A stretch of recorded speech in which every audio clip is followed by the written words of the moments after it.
Hello friends, मेरे video में आप सभी का बहुत बहुत स्वागत है। और ये देख सकते हैं आहूजा का ये डबल चैनल एम्पलीफायर है 1000 वाट का। एक पार्ट नहीं चल रहा है और ये मैं देखा हूँ खोल के तो ये रेक्टिफायर पूरा फट चुका था। तो मैं इसको छटका के बाहर निकाल दिया हूँ और इसको छटका के मैं सीरीज में लगा कर एक बार चेक कर लेता हूँ सप्लाई बन रहा है कि नहीं बन रहा है। और जो रेक्टिफायर फटा हुआ था उस रेक्टिफायर को मैं नया लगाऊंगा। नया लगाने के बाद ही सप्लाई चेक हो पाएगा। और ये डबल चैनल का ये एम्पलीफायर है, आहूजा का है, 1000 वाट मशीन है और ये डबल पार्ट है 500 वाट का और बढ़िया एम्पलीफायर है। तो ये हाई वोल्टेज से जला है, कस्टमर का कहना है। और ये रेक्टिफायर पूरा फट चुका था तो मैं बिना चेक किए इसको निकाला हूँ, क्योंकि ये फट चुका था तो ये ख़राब हो गया था। तो मैं दूसरा रेक्टिफायर इसमें लगाऊंगा और रेक्टिफायर ये 3510 आ चुका है तो इस पर थोड़ा सा पेस्ट लगाकर इसको सोल्ड कर लेंगे। सोल्ड करने के बाद कनेक्शन करेंगे। कनेक्शन करने के बाद फिर से एक बार चेक कर लेंगे सीरीज में लगाकर कि स्टार्टिंग बता रहा है कि नहीं बता रहा है, कि एम्पलीफायर यहीं से ऑन हो जाएगा रेक्टिफायर लगाने के बाद, अभी पता चल जाएगा। और जो लोग मेरे वीडियो को सब्सक्राइब नहीं किए हैं वो लोग सब्सक्राइब कर देंगे तो ज़्यादा बेटर रहेगा। और इस रेक्टिफायर को लगाएंगे, कनेक्शन करेंगे, पॉजिटिव नेगेटिव, और जो ट्रांसफार्मर से 2 तार आता है एसी वाला, चारों तार जोड़ेंगे, कनेक्शन करेंगे। कनेक्शन करने के बाद सीरीज में लगाकर एक बार चेक करेंगे कि मशीन चालू होगा कि नहीं होगा। और शुरू से अंत तक आप वीडियो को जब देखेंगे तभी आप लोगों को समझ में आएगा। तो शुरू से अंत तक आप लोग वीडियो में बने रहें, लास्ट तक वीडियो को ज़रूर देखें। और ये रेक्टिफायर मैं नट बोल्ट लगाकर टाइट कर देता हूँ। टाइट करने के बाद चारों तार का कनेक्शन मैं करूँगा और कनेक्शन करने के बाद लाइन में लगा के चेक कर लिया जाएगा कि फॉल्ट बता रहा है, स्टार्टिंग बता रहा है कि नहीं बता रहा है। अभी पता चल जाएगा कि मासफेट ख़राब है कि क्या ख़राब है, अभी पता चल जाएगा। पहले ये रेक्टिफायर का कनेक्शन हो जाए, कनेक्शन होने के बाद ही सब कुछ पता चलेगा। तो ये कनेक्शन आप लोग बहुत ध्यान से करेंगे, पॉजिटिव नेगेटिव, और जो ट्रांसफार्मर से दोनों तार आता है, दोनों तार और जो पॉजिटिव नेगेटिव है, चारों तार बहुत ध्यान से प्लस माइनस एसी सब देखकर तार को सोल्ड करेंगे, जोड़ेंगे, कनेक्शन करेंगे। एक भी तार उल्टा और सीधा हुआ तो आप लोग कंफ्यूज हो जाएंगे कि स्टार्टिंग क्यों बता रहा है, परेशान हो जाएंगे। इसलिए लाल काला और जो दो ट्रांसफार्मर से तार आता है उसको ध्यान से सोल्ड करेंगे, जोड़ेंगे। और जोड़ने के बाद सीरीज में भी लगाएंगे। ये नहीं कि रेक्टिफायर फटा हुआ है, रेक्टिफायर नया लगाकर आप डायरेक्ट लगा दें, ऐसा नहीं करेंगे। सीरीज में लगाकर चेक करेंगे कि सीरीज में चालू हो रहा है कि नहीं हो रहा है। उसके बाद आगे का जो प्रोसेस है उसको करेंगे। पहले ये रेक्टिफायर का कनेक्शन हो जाए।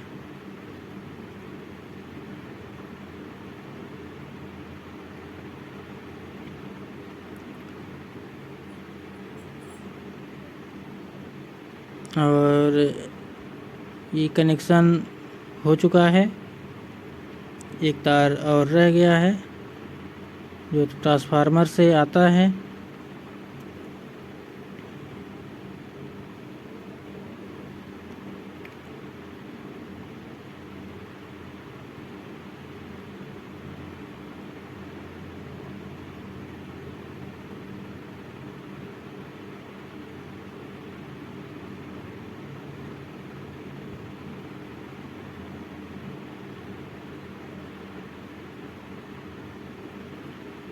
कनेक्शन करने के बाद सीरीज में लगाकर चेक करेंगे आप लोग।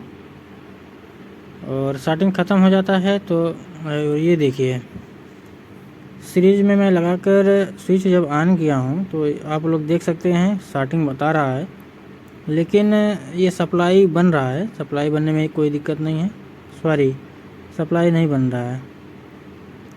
सप्लाई नहीं बन रहा है, इसका मतलब जो नीचे वाला रेक्टिफायर है, नीचे वाला रेक्टिफायर, इसमें 3 रेक्टिफायर दिया हुआ है।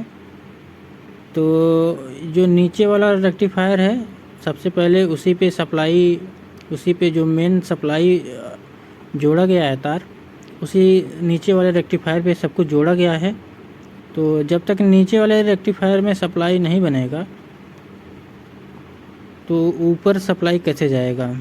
तो सबसे पहले नीचे वाला जो रेक्टिफायर है 3510, उसमें भी सप्लाई बनना चाहिए, तो उसमें सप्लाई नहीं बन पा रहा है। तो उसको भी निकाल कर चेक कर लिया जाएगा, क्योंकि वो रेक्टिफायर फटा हुआ नहीं है, क्या पता वो भी ख़राब हो। और ये तो कंफर्म है कि रेक्टिफायर ख़राब ही है, क्योंकि सप्लाई नहीं बन रहा है। फटा नहीं है, लेकिन निकाल के मैं एक बार ज़रूर चेक करूँगा कि रेक्टिफायर ख़राब है कि क्या है, अभी पता चल जाएगा। पहले ये नट बोल्ट जो कसा हुआ है रेक्टिफायर में, नट बोल्ट निकाल लेंगे तभी ये रेक्टिफायर बाहर निकलेगा। और रेक्टिफायर को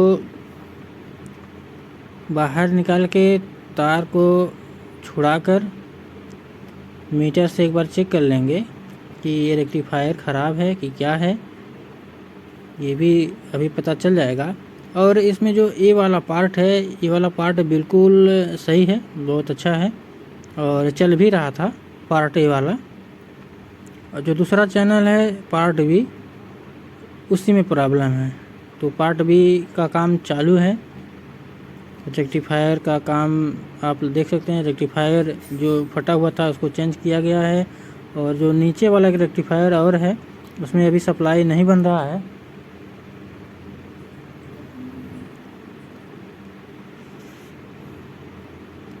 तो ये वाला रेक्टिफायर जो है ये फटा हुआ नहीं लग रहा है, लेकिन एक बार मीटर से कंटिन्यूटी चेक कर लेंगे कि पॉजिटिव नेगेटिव जो एसी वाला सप्लाई है सब कुछ सही है कि नहीं सही है। अभी मीटर से चेक करने पे पता चल जाएगा।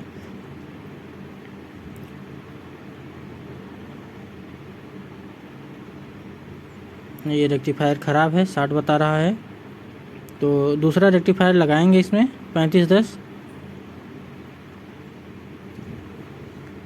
इसको भी पेस्ट लगाकर पहले और रांगा लगाकर सोल्ड कर देंगे, ताकि तार सिर्फ लगाना रहे और अपने आप ये जुट जाए।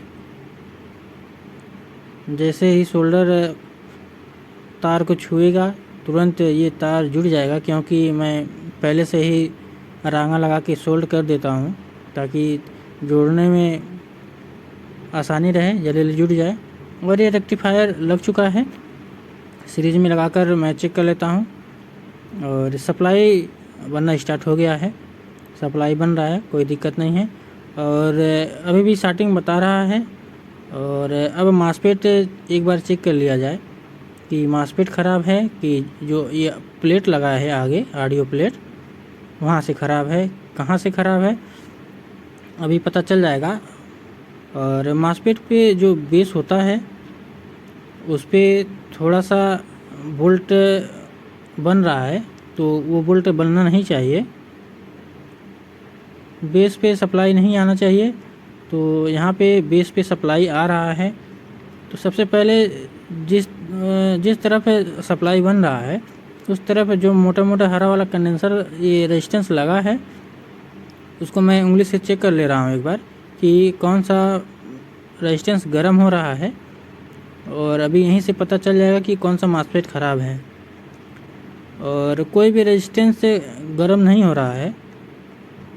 तो एक और काम करेंगे, जो बेस पे सप्लाई गया है मासपेट पे, बेस वाला तार जो प्लेट ऑडियो प्लेट से तार गया है मासपेट पे, उस तार को छुड़ा कर एक बार चेक कर लेंगे कि सप्लाई ऑडियो प्लेट में बन रहा है कि सप्लाई जो मासपेट 5200 मासपेट लगा है उस पर बन रहा है। अभी ये तार मैं छटका के चेक कर ले रहा हूँ। और ये तार ऑडियो प्लेट से गया हुआ है बेस पे, 5200 बेस पे गया है। तो इसको मैं चेक कर लेता हूँ एक बार। ये देखिए मासपेट तो बिल्कुल सही है, मासपेट पे कोई भी सप्लाई नहीं बन रहा है, थोड़ा सा भी मासपेट पे सप्लाई नहीं बन रहा है। सप्लाई बन रहा है प्लेट में और ये सप्लाई प्लेट में नहीं बनना चाहिए। तो ये तार मैं 5200 मासपेट पे जो बेस है उस पर मैं सोल्ड कर दे रहा हूँ, जोड़ दे रहा हूँ। और मासपेट ख़राब नहीं है, मासपेट में सप्लाई नहीं बन रहा है, सप्लाई ऑडियो प्लेट में बन रहा है जो कि नहीं बनना चाहिए। और ये प्लेट को 2 नट बोल्ट लगा के ये टाइट किया रहता है। तो इस प्लेट को खोल लेंगे, खोलने के बाद सप्लाई जहाँ से बन रहा है, और अगर सप्लाई ऑडियो प्लेट से बन रहा है जो कि नहीं बनना चाहिए, तो ये सप्लाई जो इसमें 2073 या फिर 15032 या फिर 3055 या फिर 4793 सब एक ही है।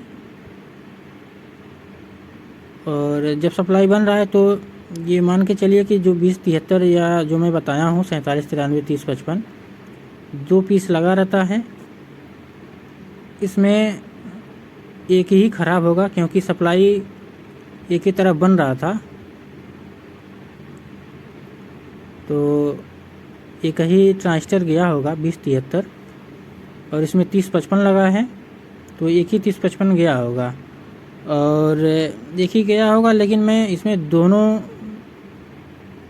ट्रांजिस्टर सेम नया दोनों ट्रांजिस्टर नया लगाऊंगा, क्योंकि एक 3055 लगा देंगे और दूसरा 2073 या 15032 लगा देंगे तो सप्लाई थोड़ा सा अंतर हो जाएगा, कम बेसी हो जाएगा।